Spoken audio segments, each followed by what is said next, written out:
तो मैं राज और राज इंडक्शन में आपका स्वागत करता हूं। दोस्तों आज है संडे और आपका क्वेश्चन का आंसर लेके आया हूं मैं। तो आज देखेंगे सबसे पहले 5-6 क्वेश्चन का मैं आंसर देने जा रहा हूं। और दोस्तों अगर आप मेरे चैनल पे नए आओ तो चैनल को जरूर सब्सक्राइब करो। अगर आप दोस्तों मेरे से कुछ क्वेश्चन करना चाहता हो इंडक्शन से रिलेटेड तो आप मेरे कमेंट बॉक्स में जाके क्वेश्चन कर सकते हो, उसका आंसर आपको जरूर मिलेगा। तो सबसे पहले शुरू करते हैं सौमित्रा चटर्जी जी से। उन्होंने एक क्वेश्चन किया कि सर बजाज का इंडक्शन है जिसका मॉडल नंबर है IC16, उसमें क्या होता है note starting display and power LED blinking beep okay है, पावर स्विच ओके है, CPU and the power parallel. तो सबसे पहले इसमें आपको बताता हूँ कि इनका क्वेश्चन ये है कि हमारा बजाज कंपनी का इंडक्शन है जिसका मॉडल नंबर है IC16। उसमें एक्चुअली प्रॉब्लम क्या है, डिस्प्ले कंट्रोल पैनल की प्रॉब्लम है। उसमें डिस्प्ले भी आ रही है और आपका जो डिस्प्ले लाइट LED होता है वो भी ब्लिंकिंग कर रही है और 5 वोल्ट भी सही बन रहा है, लेकिन फिर भी क्या हो रहा है हमारा डिस्प्ले का जो कंट्रोल पैनल है स्टैंड बाई नहीं हो रहा है। तो सबसे पहले आप देखते हो यहाँ पे डिस्प्ले, उसमें आपका हो सकता है इसमें 2 मॉडल आता है, एक बजाज 6 प्लस आता है, बजाज 6 आता है। बजाज 6 प्लस में क्या होता है कि डिस्प्ले में 4 वायर होता है और बजाज 6 में डिस्प्ले में 5 वायर होता है। तो आपको पहले कंफर्म करना है। आपको मैं बता दूं अगर आपके डिस्प्ले में 4 वायर होगा तो उसमें क्या होता होगा, कोई ना कोई जितने सारे आप स्विच देखते हो सब स्विच क्या होता है सीरीज में लगे रहते हैं। जितने सारे LED बल्ब देखते हो सब सीरीज में लगे रहते हैं। उसमें से कोई ना कोई LED बल्ब वीक होगा या आपका क्या होगा कि जो स्विच होगा कोई ना कोई स्विच शॉर्ट होगा। ओके, उसके बाद बात करते हैं सबसे इंपॉर्टेंट जो आप डिजिट जिसमें शो करता है, जैसे वहाँ पे 1200 वाट 1400 वाट जिसमें शो करता है डिस्प्ले, वो हो सकता है आपका डैमेज। वर्किंग सही दिखाता है, कभी कभी उसमें क्या होता है कि कोई सा भी LED, उसके अंदर भी LED लगी है, LED लाइट लगी है, उसके अंदर भी कोई सा भी LED लाइट अगर आपका डैमेज हो जाता है, शॉर्ट हो जाता है, तभी आपका जो डिस्प्ले कंट्रोल पैनल है वो स्टैंड बाई नहीं होगा। तो सबसे पहले आपको क्या करना पड़ेगा, आपको जितने सारे स्विच लगे हैं सीरीज में सबको बाहर निकालना पड़ेगा।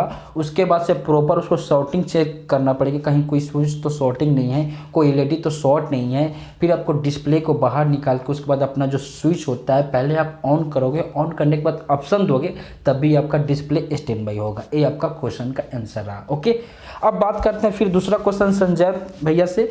सर मेरा केनस्टार का इंडक्शन है उसमें HIT आ रहा है, ओके, प्रॉब्लम शो कर रहा है, HT प्रॉब्लम शो कर रहा है, प्रॉब्लम कहाँ पे होगा आप बता दें। तो सबसे पहले आपका जो केनस्टार का इंडक्शन है, ओके, तो इसमें क्या हो रहा है कि HIT आ रहा है। कहने का मतलब आपको बता दूँ, आप जो क्वेश्चन किए हो सही किए हो, बट इसमें थोड़ा सा मिस्टेक किए हो कि जो आपका इंडक्शन में एरर कोड आ रहा है वो एक प्रकार का एरर कोड है, उसमें HIT आ रहा है। तो आपको जैसे इंडक्शन को स्टैंड बाई करते हो तुरंत आपके डिस्प्ले में शो करता है कि थोड़ी देर रनिंग करने के बाद, यानी रनिंग करने मतलब 10 मिनट 5 मिनट 2 मिनट यानी लगभग 10 सेकेंड से लेके 2 मिनट के बीच में रनिंग करने के बाद एक कोड आ रहा है।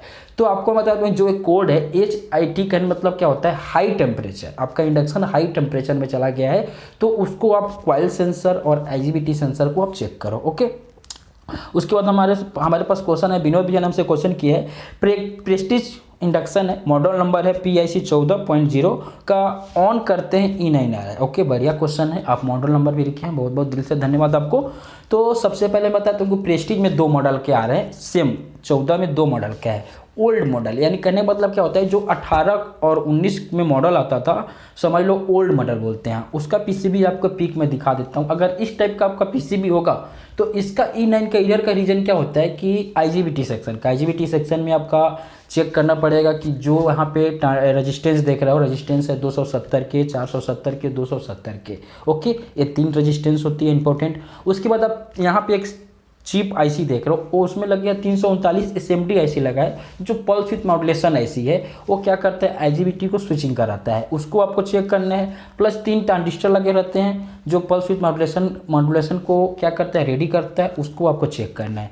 तो आपका प्रेस्टीज का इंडक्शन में प्रॉब्लम क्या होता है, इसी सेक्शन का रहता है। तो आपका हो सकता है अधिकांश इसमें रेजिस्टेंस ओपन होता है, तो कोई 3 रेजिस्टेंस में से कोई ना कोई रेजिस्टेंस ओपन होगा, इसको चेक कर लो। अगर आप IGBT चेंज की और रिप्लेसमेंट की और IGBT चेंज करने के बाद डिस्प्ले में E9 का एरर आ रहा है तो आपको पल्स विथ मॉड्यूलेशन को चेक करना पड़ेगा। ओके, एक्शन में 80-50 और 85-50 SMD ट्रांजिस्टर लगा हुआ है, उसमें क्या नॉर्मली ट्रांजिस्टर लगा सकते हैं क्या? तो क्या उसमें एमीटर, बेस और कलेक्टर सेम होती है क्या, ये हमसे क्वेश्चन किया है। तो सबसे पहले मान लो आपके इंडक्शन के पीसी में एसएमडी में ट्रांजिस्टर लगा है 80-50 और 85-50, तो उसमें आप कंफ्यूज हो कि बेस कौन है, एमीटर कौन है, कलेक्टर कौन है। तो आपको मैं डीपी में दिखा दिया हूँ कि ये हमारा बेस पिन है, ये हमारा कलेक्टर पिन है और ये हमारा एमीटर पिन है। ओके, अब बात करने वाले दोनों ट्रांजिस्टर का बेस, कलेक्टर और एमीटर सेम रहता है। कौन से दोनों ट्रांजिस्टर, 80-50 और 85-50। उसके बाद दोस्तों आपको जब पता कंफर्म चल जाए कि ये हमारा बेस है, तो आप वहाँ पे नॉर्मली लगा सकते हो। नॉर्मली ट्रांजिस्टर में आपको एक पता होगा कि बीच वाला हमारा बेस होता है, तो वहाँ पे आसानी से ऐड कर सकते हो।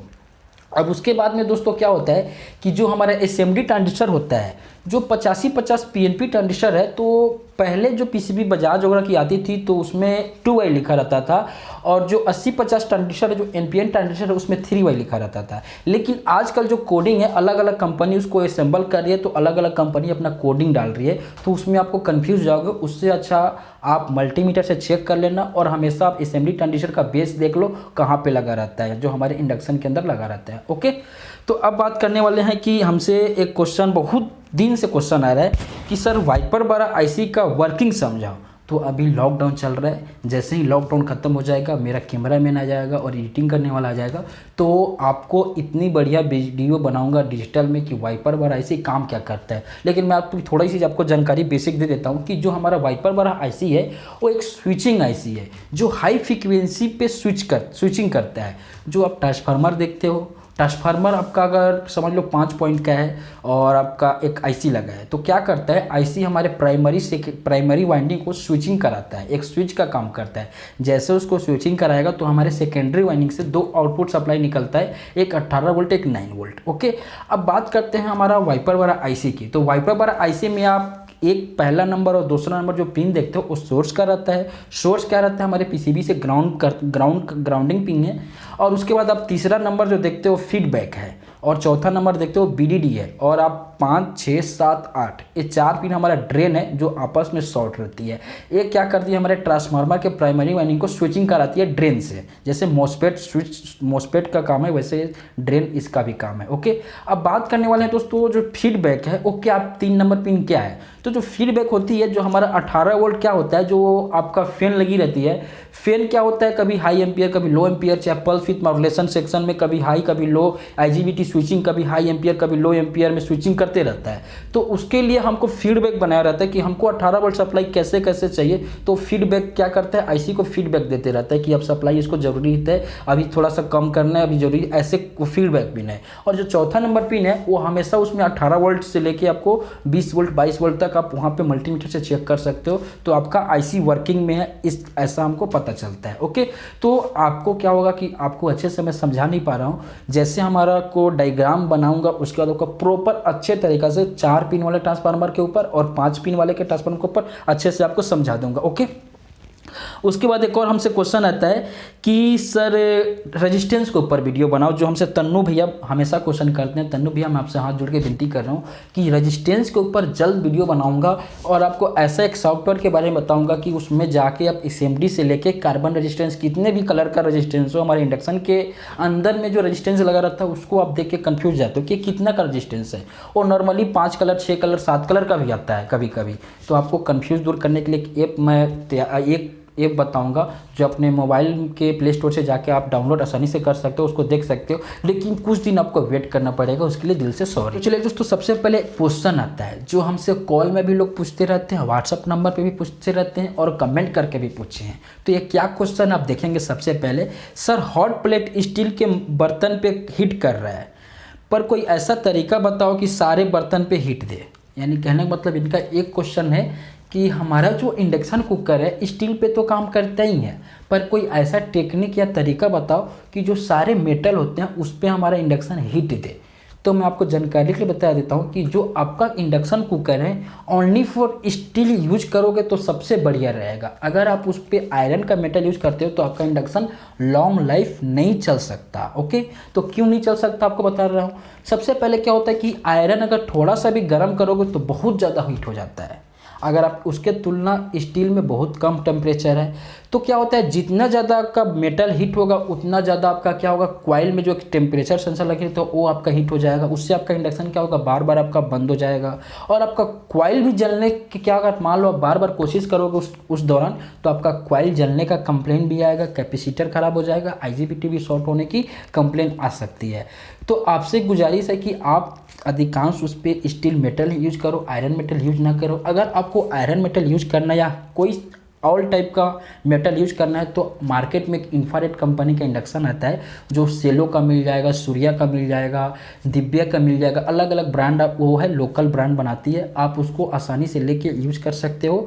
उसमें क्या होता है वो इंफ्रारेड इंडक्शन है और ये जो हमारा है ये इंडक्शन कुकर है, ये मैग्नेटिक सिस्टम पे काम करता है और वो क्या होता है हीटर जो होता है उस पर काम करता है। तो आप उसको आसानी से ले सकते हो, आपको यूज करना है। अगर लाइफ की बात करूँ तो उसमें क्या होता है कि वो ज़्यादा लाइफ नहीं हो सकता क्योंकि उसका जो टेम्परेचर होती है बहुत हाई होती है, उसके दौरान आपका जो कांच है बार बार क्रैक हो जाता है। इसके ऊपर मैं एक बेस्ट वीडियो बनाने वाला हूँ लॉकडाउन बाद में, आप उसको देखोगे तो आसानी से समझ में आ जाएगा। तो दोस्तों ये हमारा कमेंट बॉक्स का आज का आंसर था, थोड़ी सी मिस्टेक हुई होगी तो उसके लिए मैं दिल से सॉरी बोल रहा हूँ। आप मेरा बड़े भाई हो तो हमको जरूर क्षमा करेंगे। तो अगर आप मेरे वीडियो देखते होंगे तो अगर अच्छा लगता होगा जरूर लाइक करना और कमेंट करके बताना कि वीडियो कैसा लगा। आज की वीडियो देखने के लिए दिल से धन्यवाद। मैं राज।